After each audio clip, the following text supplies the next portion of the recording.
Hi hello नमस्कार. मी काजल तुम्हा सगळ्यांचं परत एकदा आपल्या आजच्या व्हिडिओमध्ये अगदी मनापासून स्वागत करते. तर खूप दिवसांपासून एवढ्या कमेंट येत होत्या की मशीन विषयी सांग, मशीन विषयी सांग.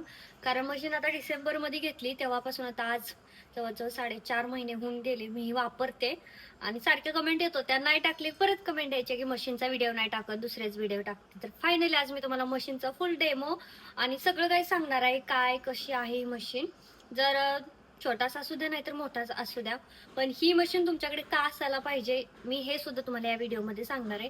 कारण मी घेतली होती डिसेंबरमध्ये, ज्यावेळेस माझा मकर संक्रांतीचा सीझन चालू होता, जे बोरनांचे ड्रेस. आणि तुम्हाला खरं सांगते, मी एका दिवशी 20-20 25-25 ड्रेस या मशीनवरती शिवलेले आहेत. इतके जास्त स्पीडने आम्ही ड्रेस शिवले. त्यावेळेस माझ्याकडे एक मुलगी होती, म्हणजे मी घेतली होती मदतीला, दोघे मिळून आम्ही शिवायचो. एका रात्री 2 वाजेपर्यंत रात्री शिवायचो. 25 ड्रेस व्हायचे आणि एवढं चालू नाही, मशीन गरम सुद्धा होत नव्हती. हे मला सगळं पहिल्यात आवडलं. स्पीड इतकं आहे ना की आपण ह्या मशीनवरती 1 ते 1.5 तास लागेल ना, तर ह्या मशीनवरती अर्ध्या तासामध्ये होतं. एवढं स्पीड आहे त्याचा. पटकन मी तुम्हाला दाखवते माझ्या मशीन विषयी. तर सगळ्यात पहिलं मी तुम्हाला मशीनच्या ब्रँड विषयी सांगते, कोणत्या कंपनीच्या आहे. तशा सगळ्यात चांगल्या मशीन आहेत, पण जेव्हा पण मी ही मशीन नीट करायला जायचे दुरुस्तीला, तर माझं लक्ष याच मशीनवरती जायचं. आणि खूप वेळा 5-6 वेळा गेल्यानंतर 6व्या-7व्या वेळेस मी ही मशीन फायनली घेतली. आणि ही आहे स्टिचमॅनची. याच्यामध्ये भरपूर वेगवेगळे जॅकचे आहे, खूप कंपन्या आहेत, खूप ब्रँड आहे त्यांचे, पण मला आवडली ही, तर मी ही घेतली. तिथे सुद्धा भरपूर होता. तर ही ऑटो कटर मशीन आहे, म्हणजे आपण धागा कट करण्यासाठी जर कैची वापरतो तर ती या मशीनला वापरायची गरज नाही. ऑटो कटर असल्यामुळे ही मला 25,000ला पडली. जर तुम्हाला ऑटो कटर नसेल घ्यायची तर तुम्हाला 22,500-23,000च्या आसपास पडते, म्हणजे 2-2.5 हजार फक्त ऑटो कटर या फीचरच्या आहेत.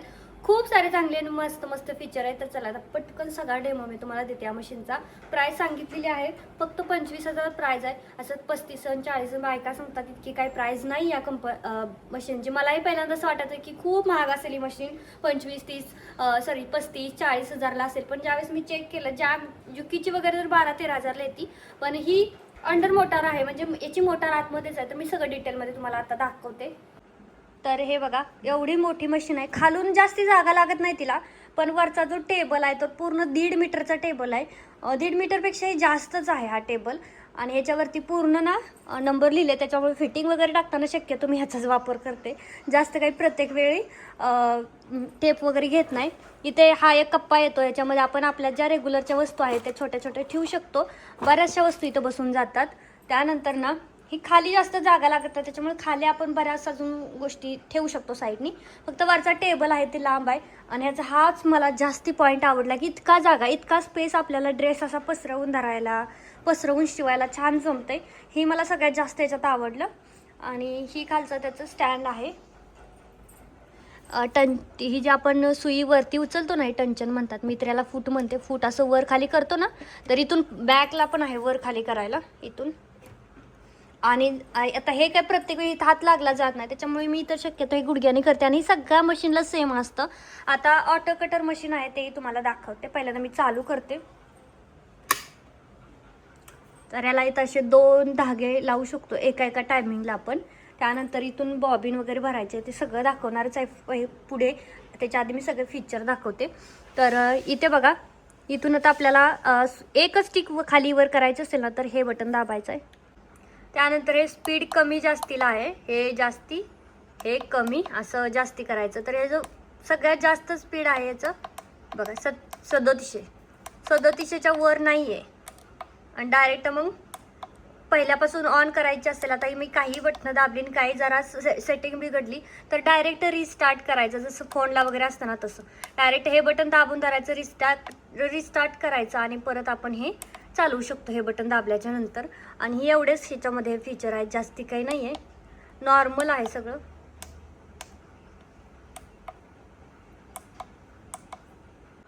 तर हे बघा, मशीनच्या खालच्या साईडला इथं आपल्याला जसं छोट्या मशीनला असतं तसंच इथं आपल्याला बॉबिन वगैरे बसवायचं दिलं. ही डायरेक्ट अशी बॉबिन काढायची आपल्याला.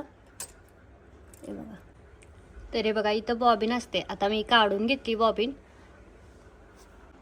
तर आता मी धागा भरते. धागा भरायला बघा हा पॉईंट दिलेला आहे इथं, हा वाला. तर आपली जी बॉबिन आहे ती आपल्याला इथं ठेवायची, अशी दाबायची आतमध्ये. कशी पण ठेवा, उलटी सुलटी काहीच फरक नाही पडत, ठीक आहे. त्यानंतर 2 आहेत, त्याच्यावरती आपल्याला धागा ठेवायचा आहे. कोणत्या एका ठेवला तर चालतंच, काही नाही, कुठल्यात पण ठेवू शकतो. आता हा धागा घ्यायचा आहे आपल्याला इथून आणि पाठीमागून पुढे टाकायचा आहे. हे बघा असं.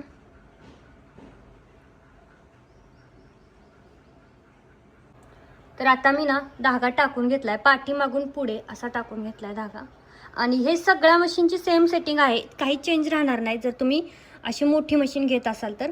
त्यानंतर ना धागा घ्यायचा आहे आणि इथं आपल्याला हा पॉईंट आहे, डायरेक्ट ह्याच्यामध्ये टाकायचा आहे आणि इथून असं फिरवायचं आहे ह्याच्यातून. आणि आपल्या इथं बॉबिन पशी आणायचं आणि ह्याला 2-3 सर्कल राऊंड द्यायचे आहेत फक्त असे. इतकंच काय ते बॉबिनचं काम आहे, काहीच अवघड नाही. आणि मग हे आपल्याला हा जो आहे ना त्याचं पॅक करायचं आहे. लक्षात ठेवायचं आहे फक्त की बॉबिन भरताना हा जो आपलं फूट आहे ना वरती पाहिजे, फूट खाली ठेवायचं नाही, असं खाली नाही ठेवायचं, फूट वरती ठेवायचं आहे. नाहीतर ही मशीन ना पटकन खराब होते. आणि दुसरी एक गोष्ट, बॉबिन भरताना मशीनचं स्पीड हे 25च्या खाली ठेवायचं, 2100 2200 असं तुम्ही ठेवू शकता. आणि डायरेक्ट आता इथं पाय द्यायचं आपल्याला फूटवरती, येते बघा. तर ही बॉबिन भरताना आपली ही सुई पण चालते, त्याच्यामुळं मग ही जर फूट खाली ठेवलं ना तर हे लागतं आणि सुई पण खराब होती आणि नंतर आपल्या शिलाई पण खराब यायला लागतात. त्याच्यामुळे याची काळजी आपल्यालाच घ्यायची असते. तर आता इथं बॉबिन भरते. किती इझी आहे बघा बॉबिन भरायचं, एकदम सोपं आहे.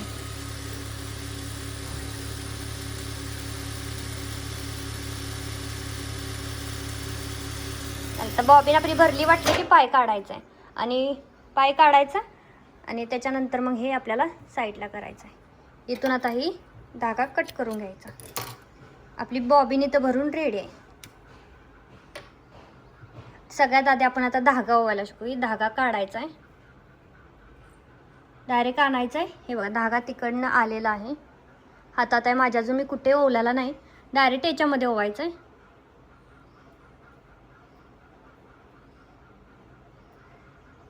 ठीक आहे. त्यानंतर ह्या होलमध्ये ओवायचा आहे. बघा इथून आला ना ह्या होलमध्ये ओवायचं आहे. त्याच्यानंतर ह्याच्यातून काढून असं घ्यायचं आहे खाली आणि मग इथं हे जे होल आहे त्या होलमधून खाली घ्यायचं आहे.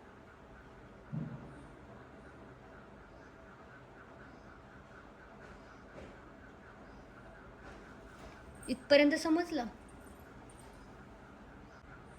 आता इथपर्यंत समजले बघा, इथपर्यंत प्रॉपर धागा आलेला आहे. आता ह्याच्यात हे जे आहे ना ह्याच्यामध्ये अडकवायचं आहे. त्यानंतर परत हे इकडं असं ओढायचं, परत याच्यामध्ये असं अडकवायचं, परत ही जी तार आहे तारमध्ये अडकवायचं आहे. तारमधून अडकून खाली जायचं, हा जो पॉईंट दिला आहे ह्याच्या खालून घ्यायचं आणि मग आता आपल्याला याच्यामध्ये अडकवायचं. हे बघा इथं आहे ना त्याच्यामध्ये ओवायचा आहे धागा.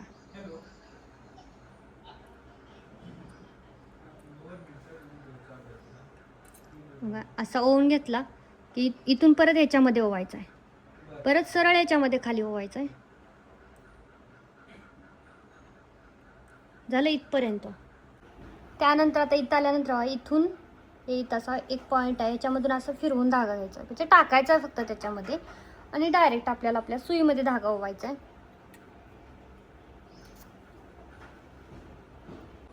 तर आता इथपर्यंत आपली धागा ओवायची सगळी प्रोसेस झालेली आहे. आता बॉबिन भरूया.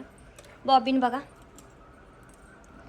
आता ही बॉबिन आहे, ह्या बॉबिनमध्ये ना अशी एक तार येते, तर ही काढायची नाही अजिबात, ही जशीच्या तशीच आतमध्ये ठेवायची आहे. आणि ही जी आहे ना अशी टाकायची आपल्याला बॉबिन ह्याच्यामध्ये. इथून धागा काढून ह्याच्यामध्ये ओवायचं, जसं नॉर्मल बॉबिनमध्ये आपण ओवतो ना तसा.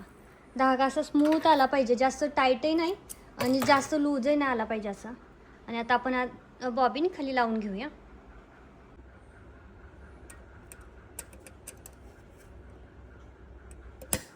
असा आवाज आला की समजायचं बॉबिन व्यवस्थित लागले. तर आता बघा, आता खालचा धागा आपल्याला वर आणायचा आहे, तर हा धागा असा पकडायचा आणि आपलं जे साईडचं व्हील आहे ते व्हील फिरवायचं, म्हणजे आपला खालचा धागा वरती येतो. तर आता मी हे बटन ऑन केलंय, तर मी तुम्हाला दाखवते की ह्याचा टाका कसा पडतो.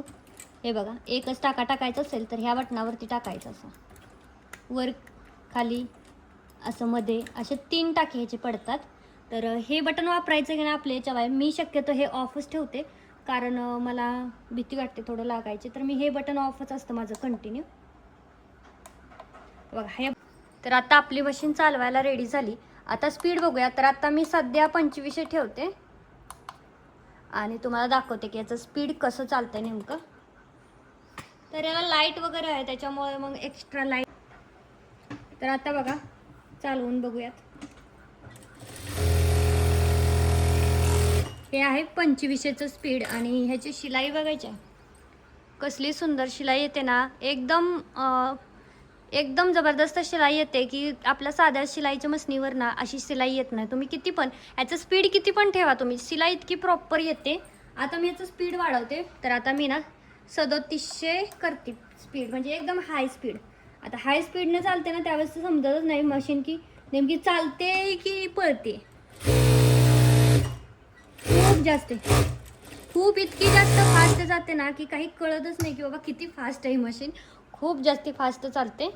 तर हा होता सगळा डेमो. आता याच्यानंतर तुम्ही कमी स्पीड ठेवून वापरू शकता. तर हा सगळा होता या मशीनचा डेमो. याच्यात सगळ्यात जास्त आवडणारी मला गोष्ट सांगते. तुम्ही जर नवीन असाल ना, मी सुरुवातीला स्टार्टिंगला, तर आता ज्यावेळेस आपण 500 स्पीड ठेवतो ना त्यावेळेस इतकी स्लो मशीन चालते ना की ज्याला काही शिलाई काम येत नाही ना त्याला सुद्धा ते येईल. कारण अशा आपल्या नॉर्मल मशीनला ना आपण जे स्पीड ॲडजस्ट करताना बोटच कटान हे फास्ट चालते स्लो चालते असले खूप झंझट राहते जरी मोटर लावली ना तरी. पण या मशीनचं कसं आहे स्पीड कंट्रोल आहे, म्हणजे 500 स्पीड ठेवली ती त्या स्पीडने चालणार. तसं या मशीनवरती जसा आपला पाय पडेल तसंच त्याचं स्पीड पडतं. तसं ह्याचं नाही, तुमच्या पायावरती काही डिपेंड आहे, सगळं आहे स्पीडवरती डिपेंड. जसं जसं मग हळूहळू आपलं स्पीड वाढेल तसं तसं ती मशीनचा पण स्पीड वाढवत राहायचं आणि मग प्रॉपर शिलाई काम येऊन जातं. ही मला जास्त आवडणारी या मशीनची गोष्ट आहे. दुसरी, शिलाई इतकी प्रॉपर येते, काम खूप फास्ट होतं आणि इतकी सॉफ्ट शिलाई येते ना की असं वाटतं मशीनवरनं उठूच नाही इथंच बसावं. नाहीतरी धाडधाड धाडधाड मशीन करते ना, याचा आवाज इतका अजिबात व्हायब्रेट तर होतच नाही. खूप तुम्ही जास्त स्पीड केलं ना तर अशी ड्रर करते. कमी स्पीड असेल ना तर आजी इतकी मोकळी इतकी सॉफ्ट चालते, असं वाटत नाही की कशाचा आवाज येतो, आपण कपडे शिवतोय असं सुद्धा वाटत नाही. ह्या दोन गोष्टी याच्या म्हणजे जबरदस्त आहेत. मला खूप आवडते मशीन आणि म्हणजे खूप आवडतं. तशी ज्यावेळेस नवीन आपल्याकडे कोणती येते ना तर खूप आवडतं तसं आहे. पण ही जी काळी मशीन होती ना माझी, हे बघा हे, तर ही मला इतकी काही जास्त आवडली नव्हती स्टार्टिंगपासूनच. पहिले तर मला ती चालवता येत नव्हती पायावरती, परत ते खूप शिकणं आहे सगळ्या गोष्टी. तसं या मशीनला किती पण नऊ शकू असं अगदी बारकी पोरंही त्याला इझिली हँडल करू शकतील अशी तसं स्पीड वगैरे कंट्रोल असल्यामुळे भारी. फक्त आपल्याला 2 महिन्यातून एकदा त्याचं तेल चेंज करावं लागतं. तेलाचा मशीन उचलायचे आहे, त्याच्या खाली तेल आपण ओतलेलं राहतं, पूर्ण टँक ओतायचा असतो तो, एवढं कॅन्ड येतं ते. आणि तो तुमचं खूप जास्ती काम असेल तर 2 महिन्यात चेंज करायचं आहे. थोडं काहीच नसेल खूप कमी आहे तर 6 महिन्यातून वर्षातून केलं तरी चालेल. किंवा घरगुती असेल तर मग खूप दिवस करायची गरज नाही. पण काही दिवसांनी मग हे तेल संपत तर नाही पण ते खराब होतं, काळं पडतं तेल, तर ते तेल आपल्याला चेंज करावं लागतं. बाकी एवढ्याच काय त्या 2 गोष्टी आहेत जे आपल्याला लक्षात ठेवून करायचे. बाकी रोज तेल करा असली काही झंझट नाही, एकदम मस्त आहे. घेणार असाल ऑटो कटर नाही घेतली तर चालेल, आपण कैचीने धागा काटू शकतो. पण याचं आता ऑटो कटरचं एक सांगायचं राहिलं तर ऑटो कटरला आपण पुढं दाबल्यानंतर शिलाई पुढे जाते, मग मागचं टाचेनं दाबलं की कट होतं धागा, हे होतं त्याच्यामध्ये. तर एक फीचर राहिलं माझ्याकडून दाखवायचं. खूप सारे आणि खूप छान छान फीचर आहेत. आणि दुसरी गोष्ट म्हणजे ना ह्याचं कसं आहे की बाबा तुम्हाला जसं पाहिजे तसं तुम्ही तिला हँडल करू शकता. जसं कपडे शिवायचे तसे त्याला आपल्याला ती ट्राय आपण करू शकतो. फक्त अंडर मोटरची घ्या, बाहेर जर मोटर असेल खूप व्हायब्रेट करते, इतका आवाज येतो आजूबाजूला कळतं. त्यामुळे माझे जसे आहे तसे अंडर मोटरचे 20-22 हजारपर्यंत घ्या जर घ्यायचे असेल तर. बाकी हा व्हिडिओ कसा वाटला कमेंटमध्ये सांगा. बाकी माझ्या 3 आहेत, माझे टोटल 4 मशीन आहेत. बाकीच्या मशीनचाही डेमो पाहिजे असेल ओव्हरलॉकच्या वगैरे हे तर तेही मला कमेंटमध्ये सांगा, मी तुम्हाला फुल डेमो देऊन देईल. चला भेटूयात पुढच्या व्हिडिओमध्ये. बाय.